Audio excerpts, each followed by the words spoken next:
Bonjour à toutes et à tous, je m'appelle Sylvain Brosset, je suis formateur, conférencier et hypnothérapeute. Et l'objectif de ce moment qu'on va passer ensemble aujourd'hui, c'est pas de faire un spectacle d'hypnose comme vous avez pu voir hier soir avec Révilo qui est ici présent, quelque part dans la foule, je ne sais pas où, ni quelque chose de ludique. Là, l'objectif, c'est de vous faire une petite démonstration de ce que c'est que l'hypnose thérapeutique. Alors, on ne va pas y aller de but en blanc. D'abord, je vous expliquer, je vous introduire un petit peu les choses. Même si l'objectif n'est pas de faire une conférence là, c'est quand même d'expliquer un petit peu ce qu'on va voir et ce qu'on va faire aujourd'hui. Il n'y a pas très longtemps, j'ai eu l'occasion de faire une conférence dans nos locaux et j'ai fait 2 démonstrations derrière qui étaient, on va dire, probantes, notamment sur des phobies.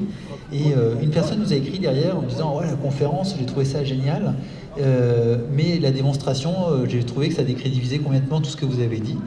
Et je me suis posé la question de pourquoi. Et en fait, ce qui s'est passé, c'est que j'avais pas été très clair peut-être sur ce que c'était que l'hypnose, et la personne s'attendait à avoir une forme d'hypnose, un peu comme a fait Révilo hier soir, une forme d'hypnose de spectacle où hop, tu dors, et puis ensuite je parle à l'inconscient ou au cerveau, on en reparlera tout à l'heure, et la personne va être changée instantanément. Or, il est très important de prendre conscience qu'en hypnothérapie, on n'endort pas les gens. Déjà, en hypnose de spectacle, on n'est pas vraiment endormi non plus.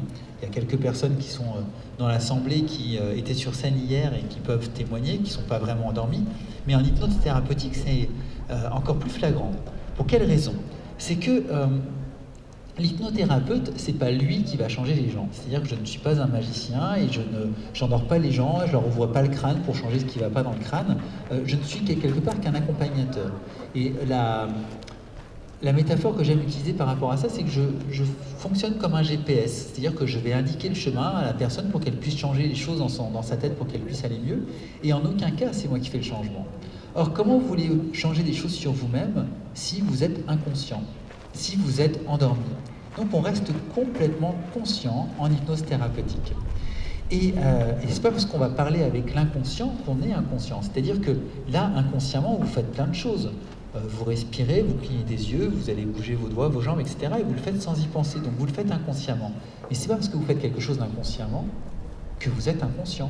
Vous êtes tout à fait conscient de ce que je suis en train de dire, de ce que je suis en train de faire. Eh bien, c'est exactement pareil en hypnothérapie. On prend le contact avec l'inconscient, mais vous restez conscient de tout ce qui se passe. Alors de temps en temps, pour que les personnes se rendent bien compte qu'elles sont effectivement dans un état d'hypnose, un état hypnotique, eh bien on fait ce qu'on appelle des phénomènes hypnotiques. C'est-à-dire qu'on va demander, c'est quelque chose de très courant, ceux qui ont déjà vécu des hypnothérapies l'ont certainement vécu, on va demander à la personne à un moment donné d'avoir, on va lui dire, voilà, je vais demander à l'inconscient que la main devienne très très légère, extrêmement légère, aussi légère qu'une plume ou quelque chose comme ça, et vous allez voir qu'au bout d'un moment, la main toute seule va commencer à bouger et à monter. Quand je dis toute seule, c'est que la personne, elle ne va pas décider consciemment de bouger la main. Et c'est pas parce qu'elle décide pas consciemment de bouger la main qu'elle n'a pas conscience que la main bouge. Je veux dire, là, vous respirez, vous ne décidez pas consciemment de respirer, mais c'est pas parce que vous avez conscience de respirer que vous le faites consciemment. Vous voyez la nuance? C'est exactement pareil en hypnothérapie. Donc on va utiliser toutes ces capacités. Aujourd'hui, ce que j'aimerais faire, c'est au moins 2 démonstrations, peut-être 3 si on a le temps. On va éviter d'en faire qu'une. L'idée, ça va être d'être sur des sujets qui vont me sembler être, je vais être en capacité de régler assez rapidement pour que justement on puisse voir plusieurs choses différentes. Et j'aime les sujets aussi qui sont assez flagrants. À ça, j'entends que si quelqu'un voudrait arrêter de fumer là, on ne le verrait pas forcément fumer quand il arriverait, peut-être qu'il ne serait pas en train de fumer, et en repartant, on ne saura pas trop s'il a arrêté de fumer ou pas. Et moi, j'aime les choses qui sont visibles, notamment dans un cadre comme ça. Alors quand je suis en cadre de formation, la donne est un petit peu différente, mais dans ce cadre-là, ce que je voudrais, c'est que vous puissiez voir l'avant et l'après. C'est pour ça que on va travailler peut-être sur des phobies, comme j'ai l'habitude de faire, et pour certaines personnes, c'est très rapide d'enlever une phobie. Tout à l'heure, j'ai vu une personne qui me disait qu'elle avait des migraines chroniques. Là, c'est aussi flagrant, c'est-à-dire que la personne, elle peut nous dire avant, oui, j'ai une migraine, et après, ah ben non, ou alors ça a complètement diminué, etc., etc. La phobie, ce que j'aime aussi, c'est que souvent, il suffit d'imaginer les choses pour commencer déjà à ressentir une tension. Ça, on le voit tout de suite sur le visage de la personne, dans le corps de la personne, sans aller très très loin dans la perception de cette phobie, mais souvent, quelqu'un qui aurait une phobie des chiens, par exemple, si je dis, tiens, imagine qu'il y a un chien qui est juste à la grille là-bas, on va pouvoir sentir le corps qui se raidit tout de suite. Et le fait d'avoir cette cette sensation, cette vision de cette sensation. Ça nous permet, nous, ce qu'on appelle calibrer, c'est-à-dire vérifier qu'effectivement, il y avait bien un problème à la base. Si à la fin de la séance, je lui dis, voilà, imagine que le chien il est au gris et que ça ne se passe rien, c'est qu'on aura eu un progrès. Si je lui dis, imagine que le chien il rentre à l'intérieur et qu'il vient te lécher les doigts et que la personne ne ressent rien, c'est qu'on aura résolu la phobie. Et pour le coup, pour vous aussi, c'est très visuel, ça vous permet de mesurer en fait l'impact thérapeutique qu'aura eu la séance. Ce qu'il faut comprendre aussi, c'est que l'hypnose en soi, ça ne guérit rien. Il ne suffit pas d'avoir fait de l'hypnose ou savoir hypnotiser pour soigner les gens. L'hypnose n'est pas en soi une technique de soin. C'est ce qu'on va pratiquer sur cet état hypnotique, ce qu'on va appliquer comme stratégie thérapeutique qui vont permettre à la personne de changer. Mais l'hypnose, c'est pas un truc magique. Sinon, ça serait génial, on irait tous voir Révilo en spectacle et on serait tous hypnotisés, puis en sortant, on n'aurait plus de problème. Mais non, il ne suffit pas d'aller voir Révilo ou Mesmer pour être soigné. Il faut derrière appliquer des stratégies thérapeutiques sur cet état hypnotique. Et c'est ce que je vais essayer de vous montrer aujourd'hui. Alors, parmi ces stratégies, il y en a deux qui sont assez faciles d'accès et dont je vais vous expliquer un petit peu la teneur aujourd'hui. La première, j'en ai parlé un petit peu tout à l'heure, c'est d'accompagner la personne en état modifié de conscience. On va prendre contact avec l'inconscient et puis on va lui demander par exemple de lever la main et en même temps on va pouvoir mettre en place un dialogue avec l'inconscient. Et vous allez pouvoir le voir, j'espère, ce dialogue avec l'inconscient. Ce n'est pas la personne qui parlera consciemment, vous verrez, il y a quelques réflexes inconscients qui nous feront dire que ça passe ou ça passe pas. J'espère que ça va passer. Et avec ce dialogue avec l'inconscient, on va pouvoir corriger certains problèmes. La deuxième stratégie que je vais appliquer, qui est une stratégie qu'on devrait quasiment tous apprendre à l'école, et notamment je parle aussi pour les parents qui ont des enfants, parce que c'est une stratégie qui est très très facile à utiliser avec les enfants, c'est utiliser un outil qu'on a dans le cerveau qui est très très puissant. Alors pour ceux qui étaient à la conférence avant-hier, peut-être que vous voyez de quoi je veux parler. Je veux parler de l'imagination. L'imagination, comme ça paraît juste un outil qui est bon pour les artistes, pour peindre, faire de la musique ou dessiner, que c'est bon pour les enfants, pour qu'ils s'amusent. Et puis, dans notre quotidien, on ne s'imagine pas trop ce qu'on va faire de l'imagination. C'est une capacité qu'on a depuis notre plus jeune âge, de notre enfance. Et en général, c'est une capacité qu'on a tendance à perdre, pour la bonne et simple raison que c'est qu'on l'utilise très peu. Et c'est dommage. Parce que l'imagination a en elle, cet outil a en elle des vraies capacités thérapeutiques. Et vous allez comprendre pourquoi.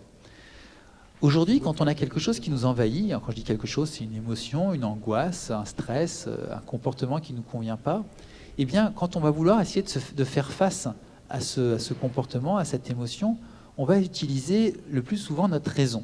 Genre, on va essayer de se raisonner. Dire, bah oui, j'ai la phobie des chiens, mais c'est ridicule. Alors, en plus, on se juge, ce qui n'est pas la meilleure des choses à faire. Le chien, il est haut comme 3 pommes, je ne devrais pas avoir peur. Et on se dit, non, je risque rien. Ou les gens autour de nous disent, non, mais t'inquiète pas, tu n'as pas besoin d'avoir peur, tu risques rien. Oui, mais on voit bien que la raison, ça ne change rien à l'émotion de stress ou d'angoisse qu'on peut avoir face à ça.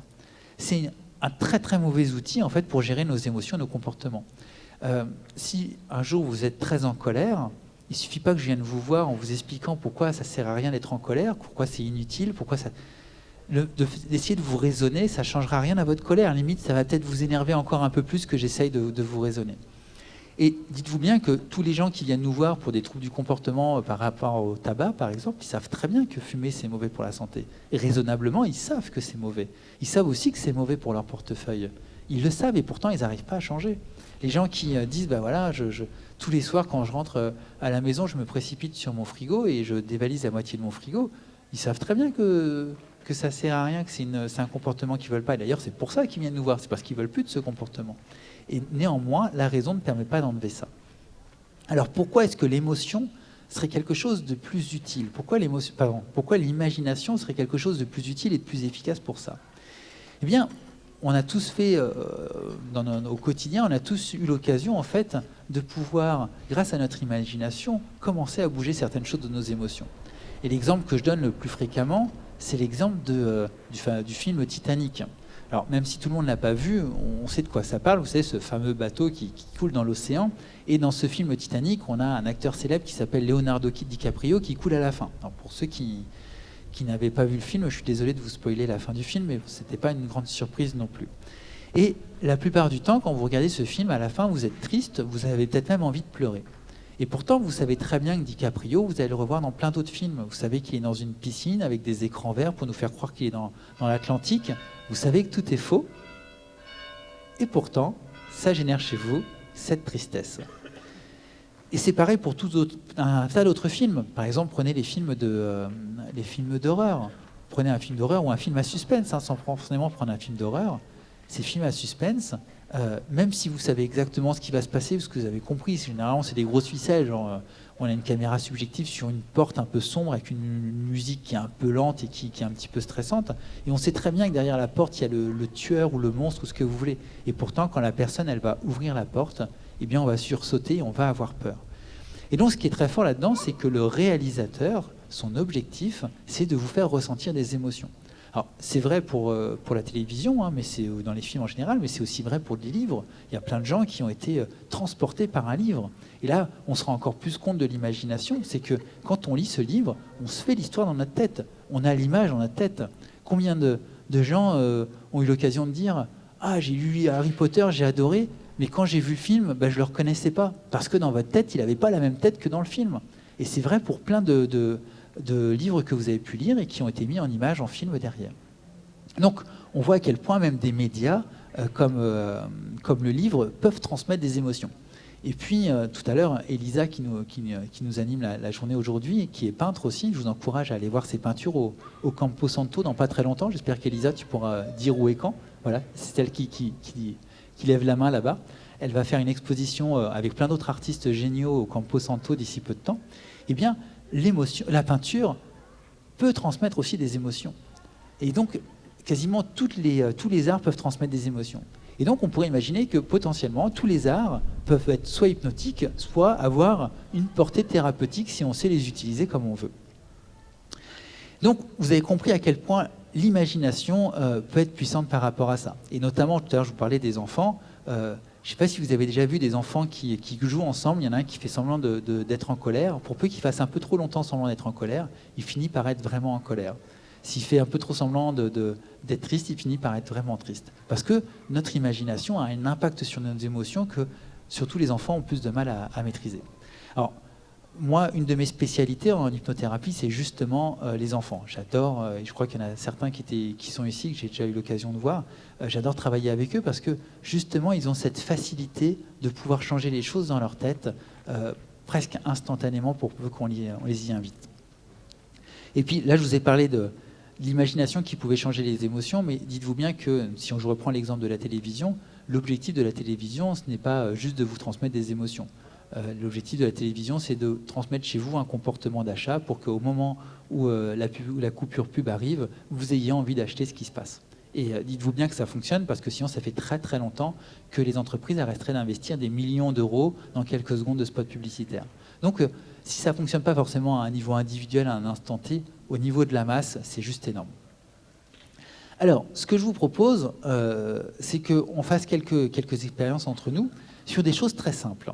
Et quand je dis des choses très simples, c'est-à-dire des sujets, alors soit une phobie, soit tout à l'heure on parlait d'une douleur chronique, ça peut être une angoisse qui peut être ponctuelle, genre dès que je vois ma belle-mère ou mon patron, j'ai la boule au ventre, ce genre de choses. C'est ce type de problématique que vous n'arrivez pas à gérer aujourd'hui et qu'on pourrait gérer, que vous accepteriez de gérer sur scène aujourd'hui. C'est pas que c'est pas possible, mais je préférerais qu'on évite les choses qui sont des traumas beaucoup plus lourds, soit des deuils très compliqués ou des agressions, des violences, etc. Encore une fois, c'est pas que c'est pas possible, mais peut-être que le lieu ne s'y prête pas trop. Je préfère quelque chose d'un un peu plus neutre, comme les exemples que je vous ai proposés tout à l'heure. Alors, sans que je vous pose la question tout de suite, est-ce que vous pourriez lever la main les gens qui auraient des sujets à traiter aujourd'hui? Madame là, madame qui sont là, monsieur. Ok, on a quelques mains qui se lèvent. Donc presque une dizaine de mains. Alors, comme je vous disais, juste 2-3 personnes. Si ça va très vite, peut-être qu'on prendra plus de personnes, mais juste 2-3 personnes. Parmi vous, qui pensent avoir une bonne capacité d'imagination? Levez la main, ceux qui ont une bonne capacité d'imagination. Ok, super, ça va être compliqué de vous répartir. Pour qui Pour qui est-ce que c'est une phobie qui ce serait à régler? Ok, monsieur là, madame au fond. Et pour qui serait plutôt un problème d'angoisse ou monsieur qui est là, madame aussi. Et vous avez aussi pas mal d'imagination ou pas? Oui. Ok. Bon, du coup, je suis un petit peu dans l'embarras parce que je ne sais pas comment je vais choisir. Tout à l'heure, Séverine, c'est ça, ou Sandrine? Séverine, parliez de douleurs chroniques tout à l'heure. Vous voulez nous rejoindre, s'il vous plaît? Je pense qu'on aura le temps de faire une troisième personne après. Je regarde juste où on en est au niveau du temps. Ok. Donc, Laurent va vous équiper. Alors, comme je l'ai vu tout à l'heure, Séverine, c'est ça? Pardon. Comme je l'ai vu tout à l'heure, elle m'a expliqué très rapidement, je vais faire l'introduction pendant qu'on installe le micro de Séverine. Sa problématique, c'est qu'elle a régulièrement des migraines. Des migraines qui peuvent donc faire mal à la tête. Et a priori, ça fait quelques années, elle va nous expliquer ça plus précisément. Et l'objectif, ça va être de pouvoir lui enlever ses migraines. En tout cas, on va essayer. Voilà, elle est prête. Parlez dans le micro, s'il vous plaît, Séverine. Oui. Ah ben voilà, on vous entend bien. Allez, venez me rejoindre. Et installez-vous sur ce fauteuil. Donc, c'est à peu près ce que je viens d'expliquer ou non, Séverine? Oui, j'ai régulièrement des migraines. Depuis très longtemps? Oui. Ok. Là, vous me disiez que vous aviez pris des médicaments ce matin, mais que vous ressentiez quand même un petit peu les migraines, c'est ça? Ok. Ça s'est quand même estompé depuis. Depuis ce qu'on a fait aussi tout à l'heure? D'accord. J'ai fait une mini-intervention tout à l'heure. On va aller un peu plus loin dans l'estompation, je ne sais pas si on pourrait dire ça comme ça, ou l'estompance de cette migraine. Je vous prends vos lunettes aussi. Hop, merci Séverine. Si on devait mettre une note de 0 à 10 à cette migraine, genre 0, on ne ressent rien, tout est parfait, et 10, ça fait tellement mal que c'est intenable, vous metteriez combien là? Là, je suis à 3. Ok. Et votre objectif, ça serait d'être à combien? 0. Ok, très bien. Alors, installez-vous confortablement, décroisez vos mains s'il vous plaît, Séverine, et pareil, on va juste fermer les yeux. Très bien. Là, vous sentez ce niveau de migraine qui est à 3. Alors, je ne me rappelle plus, tout à l'heure, vous m'avez dit que c'était dans un coin de votre cerveau, c'est ça? Et ça ressemblait à quoi dans ce coin de cerveau? À une fleur, mais complètement ouverte. Ok. Et donc, ce qu'on avait commencé à faire, c'est à refermer les pétales de cette fleur, c'est ça? Alors, ce que je voudrais, c'est que vous refermiez les pétales jusqu'au bout. Vous me dites quand tout est refermé. Est-ce que là, ça a descendu encore le niveau de la douleur? Oui, mais pas beaucoup. Donc on est à 2 ou on reste encore à 3? 2, oui. 2, ok. Et maintenant, avec cette fleur, j'aimerais que non seulement les pétales sont refermés, mais j'aimerais que vous mettiez les feuilles autour pour recouvrir les fleurs qui y a à l'intérieur, les pétales. Comme si c'était un bourgeon. Ça diminue encore? Ok. Et en fait, on va faire un petit peu comme si on revenait en arrière dans le temps et que la fleur, ce bourgeon se diminue, jusqu'à ce que tout ça devienne plus qu'une graine, comme si on montait le temps. Et quand c'est une graine, vous me le dites.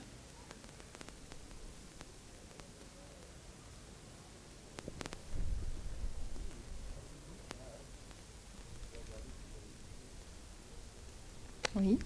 Est-ce que ça a diminué l'intensité de la douleur? Oui. Ok. On est à combien là? À 1. Ok. Et maintenant, cette graine, j'aimerais que vous la preniez. Et qu'est-ce qu'on pourrait en faire de cette graine pour que... Est-ce que vous pensez qu'elle puisse être utile à quelque chose ou est-ce qu'il faut s'en débarrasser? On peut s'en débarrasser. Ok. Est-ce que mon histoire de volcan vous convient? Alors, vous prenez cette graine et vous imaginez que vous allez la jeter dans ce volcan. Et vous la regardez qui s'enfonce dans la lave et qui disparaît complètement, détruite dans la lave.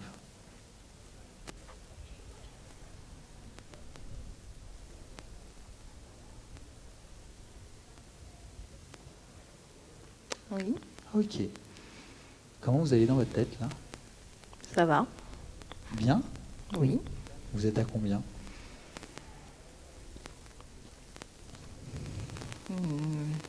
Ça va. C'est-à-dire quand même... Ah, 0, 1, 2, 3? Non, 0. Ah, super, bravo Séverine. On va continuer un tout petit peu.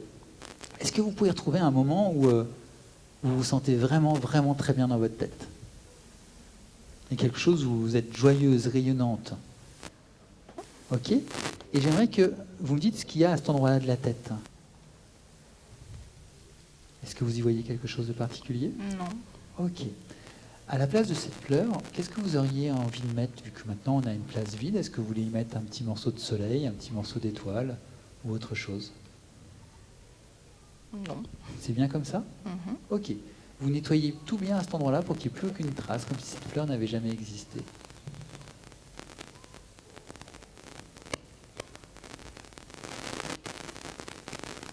Mhm. C'est bon pour vous?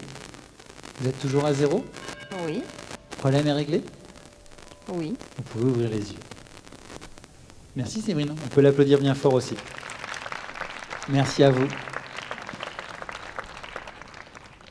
Oui, pardon, vos lunettes. Je fais une collection de lunettes, tout à l'heure je vais me retrouver avec des lunettes, un couteau. Je ne sais pas ce que ça va être le prochain sujet. Allez, levez les mains. Madame, c'était pourquoi? Des angoisses de sommeil, c'est ça? Juste voir un petit peu ce qu'on propose, madame, c'est phobie des serpents, ça c'est assez rapide en général. Les acouphènes.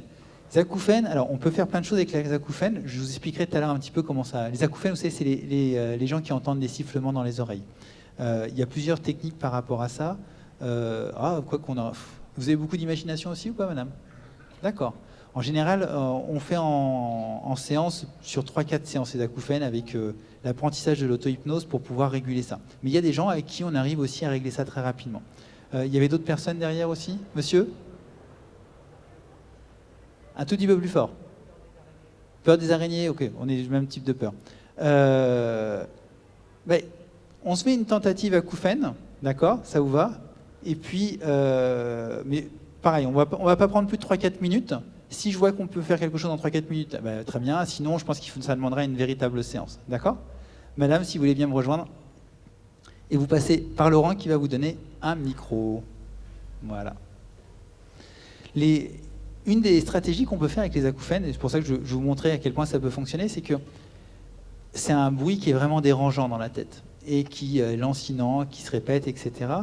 Et on a l'impression que comme c'est dans la tête, on peut difficilement s'en sortir. Alors, parfois, il y a un vrai problème mécanique, c'est assez rarement le cas, et souvent, c'est un bruit que le cerveau va s'auto-créer d'une certaine manière.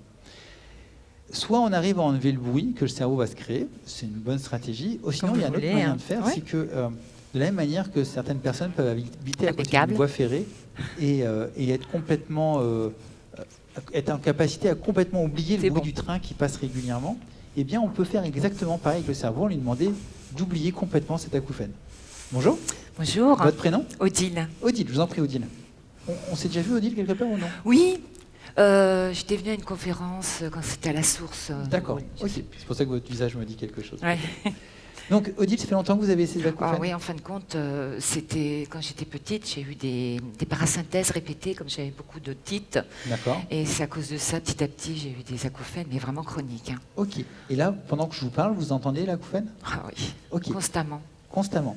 Il y a deux choses sur lesquelles on peut travailler avec les acouphènes aussi. Ça va être soit le fait que ça soit dérangeant, voire presque douloureux. Je ne sais pas si c'est douloureux pour vous. De temps en temps, oui. Soit la gêne, soit l'intensité. Donc on peut par exemple avoir quelque chose qui est toujours aussi fort mais qui ne nous gêne plus, ou quelque chose qui n'est plus fort du tout et du coup ne nous gênera plus aussi. On peut travailler sur les différents niveaux. Là, en termes d'intensité, votre acouphène, vous mettez sur une échelle de 0 à 10, vous metteriez combien? 6. D'accord. Et sur une échelle de gêne? 6 aussi. Ok. Ouais. Installez-vous bien confortablement. J'ai oublié votre prénom. Odile. Odile, pardon, Odile. Excusez-moi. On va tenter une technique. C'est la technique du bisou magique que vous faites parfois avec vos enfants. On a l'impression que ce bisou magique, c'est un truc un peu... je viens de l'arnaquer mon enfant, il oublie qu'il a mal, mais c'est une technique qui peut vraiment bien fonctionner. Alors on va faire une sorte de bisou magique un petit peu amélioré. Je ne vais pas vous faire de bisous, Odile. Je voudrais que vous fermiez les yeux, Odile. Et je peux enlever peut-être mes lunettes. Allez, hop, une troisième paire de lunettes. Je vous remercie. Voilà. Et je voudrais que vous imaginiez qu'ici, on a un curseur. Donc ici, ce serait 0, ici, ce serait 10. Et nous avons notre curseur qui est à 6, je crois, en termes de douleur, c'est ça? Oui. Ok. Je vais faire un truc qui peut paraître un petit peu désagréable, mais vous verrez après pourquoi. Et ce curseur qui est à 6, je vais le monter quelques instants à 7. Et vous allez me dire si ça vous fait encore plus mal. C'est pareil.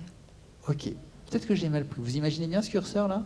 Oui. Ok. Imaginez que de 6, je le monte tout doucement pour le passer à 7. Est-ce que c'est plus désagréable? Ah oui. Ok. Oui, oui, je le sens. Je le redescends à 6. Très bien. Je l'ai redescendu à 6, c'est bon là? Oui. Ok. Maintenant, faites très attention, je vais le descendre à 5. Vous êtes prête? Mm. Je descends à 5. Est-ce que c'est un petit peu mieux là? Un peu, oui. Ok, je continue de descendre? Mm.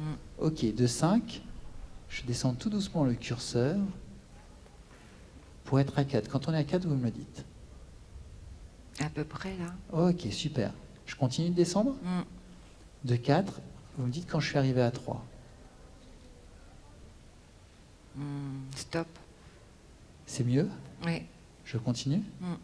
Allez, je continue et vous me dites quand on est arrivé à 2.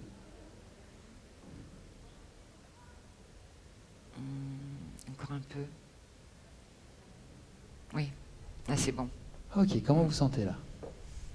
Là, j'entends toujours le bzzz. Mais est-ce que ça fait moins mal? Ça me fait moins mal, ouais. Ok. On continue de descendre? Mm. Allez, je continue. Vous me dites quand je suis à 1. Encore un peu. Là. Là. Ok. C'est presque acceptable là. Là, oui. Oui. Est-ce qu'on descend à 0 ou on reste comme ça? Non, c'est bon, là. Ok. Alors je maintiens ce curseur comme ça. Ah. Mm. C'est-à-dire que vous l'entendez encore, mais ça ne vous gêne plus. Moi, je l'entends toujours, mais ça me gêne plus, oui. Tout Ok. à fait. Bah, on pourrait aller plus loin pour faire en sorte qu'elle n'entende plus, mais déjà si on n'a plus la gêne, ça change la vie, j'imagine, Odile. Oui. On arrête là? Oui. Merci Odile, on peut l'applaudir bien fort. Si. Merci, avec Merci. plaisir. Vous voyez à quel point ça peut être juste notre imagination. On associe, et ça vous pouvez le refaire chez vous, hein, il n'y a pas besoin d'être un hypnothérapeute expérimenté pour arriver à faire ça. Alors, ça demande un tout petit peu comment dire, de constance, de Et en pratique, fait, un petit j'ai peu eu des- d'assurance par rapport à ça. Mais c'est quelque chose qui est relativement accessible. Je vous encourage juste à ne pas le faire sur les douleurs si c'est une douleur que vous venez d'avoir. Pourquoi? Parce que la douleur est une information que vous envoie à votre cerveau pour dire qu'il y a un problème. Et que si vous enlevez cette douleur, vous n'enlevez pas forcément le problème. Mais néanmoins, si c'est une douleur chronique, si c'est quelque chose que vous avez depuis des années, ça veut dire que le problème, soit il n'est plus là, soit il n'y a plus de problème, soit c'est que ce problème, vous savez vivre avec et que de toute façon, ça ne change rien vu que ça ne vous a pas tué. Donc dans ces cas-là, dans le cas de douleurs chroniques, on peut enlever les douleurs. Et je vous décourage de faire avec les douleurs, faire les douleurs vous-même. Mais il y a plein de sensations qu'avec cette technique du curseur, vous pouvez régler. Et si avec les adultes, ce n'est pas forcément évident, ça demande un tout petit peu plus de technique. Avec les enfants, c'est quelque chose que vous pouvez faire assez facilement. Je ne sais plus, il y avait une peur des araignées, c'est ça? Allez-y monsieur, si vous voulez bien me rejoindre.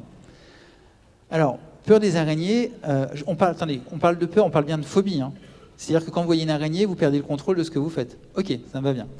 C'est faire la différence entre une peur et une phobie. C'est-à-dire que une peur, on arrive à se contrôler. Et moi, je dois vous avouer que je ne suis pas spécialement fan des araignées, et quand j'ai une araignée à côté de moi, je n'ai pas spécialement envie de mettre la main sur l'araignée.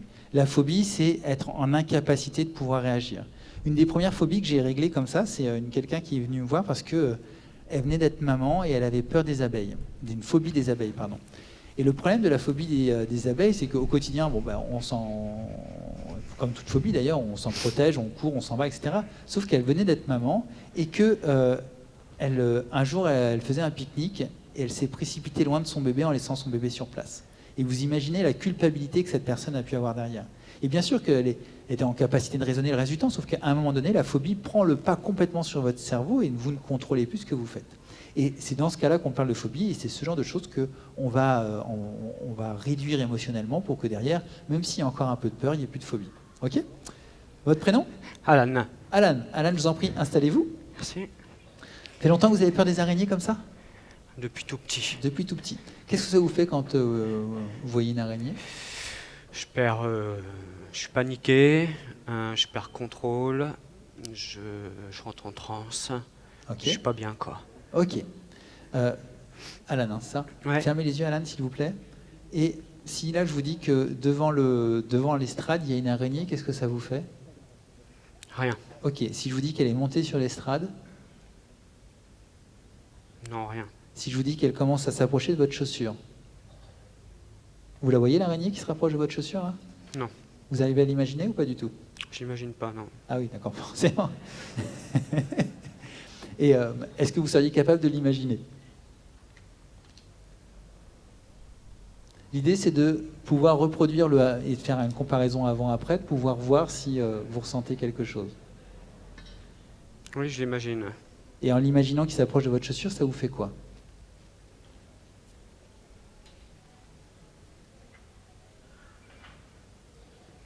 Pour l'instant, rien. Ok, imaginez qu'elle monte sur votre chaussure et qu'elle va passer dans votre pantalon.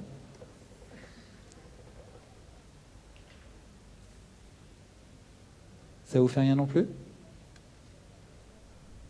Non, je l'imagine pas, là, en fait. D'accord. Alan, on pourrait le traiter, mais simplement, comme ça n'a pas beaucoup de... On va travailler complètement en aveugle sans vérifier que ça fonctionne derrière et que c'est pas le but du cabinet public. Je suis désolé, mais je vais prendre quelqu'un d'autre. Mais on peut l'applaudir quand même. Ok. Ouais, ouais. Merci Alan. Bientôt. Alors, c'est pas indispensable de pouvoir calibrer avant, de savoir ce que ça fait ou pas. Ça a pas Mais marché. là, étant donné qu'on est en public et que l'objectif c'est de pouvoir quand même Ça marche de pas tous voir les ou coups. que la personne elle puisse nous dire si elle a peur ou pas. Non. Comme là, on peut pas savoir quelle est l'intensité de la peur avant et quand elle l'est pas après non plus. On travaille complètement à l'aveugle et ça a beaucoup moins d'intérêt pour ce type d'exercice. Comme je pense que le temps passe vite et qu'il doit être déjà au moins 14h30, je vérifie. Ce que je vous propose, c'est que si vous avez besoin de questions sur ces sujets-là, on puisse en reparler après en off. On sera aussi au stand partenaire où il y a le centre d'hypnothérapie régional d'Orléans. On pourra répondre à vos questions. Certaines personnes du club d'hypnose d'Orléans sont formées à l'hypnose thérapeutique, donc peuvent répondre à vos questions. Et puis, si vous vous abonnez sur la page Facebook du club d'hypnose d'Orléans, la page Facebook du club d'hypnose d'Orléans, mais aussi du centre d'hypnothérapie Ecologos, vous pourrez être informé des prochaines conférences. Et en général, en conférence, à la fin, je fais toujours 2-3 démonstrations de ce qu'on peut faire en thérapie. Il suffit de faire un like aussi sur ces pages-là. Si ce soir à 20h30, avant le fabuleux spectacle que nous a préparé Benji, qui doit être pas loin, je l'ai vu tout à l'heure, on fera un tirage au sort pour gagner des formations en hypnothérapie. Donc si une formation en hypnothérapie, ça vous intéresse, et puis il y a aussi 2-3 autres lots, vous verrez, il y a des chargeurs, des mugs, etc. Si ça vous intéresse, vous avez une urne avec des bulletins pour pouvoir participer à ce tirage au sort pour gagner une formation d'une journée. Par contre, ça demande juste à ce que vous soyez sur place ce soir au moment où on fera le tirage au sort. Mais voilà. Et donc c'est juste une demi-heure avant le spectacle de ce soir. Je vous remercie à toutes et à tous pour votre attention, pour votre écoute. Je sais que parfois, lorsqu'il y a des gens qui sont comme ça sur scène, ça demande d'être le plus attentif possible pour pas qu'il y ait trop de bruit. Je vous ai trouvé très sage. Donc je vous remercie à toutes et à tous. Et puis je vous souhaite un excellent festival parmi nous pendant encore tout le week-end. À très bientôt. Au revoir.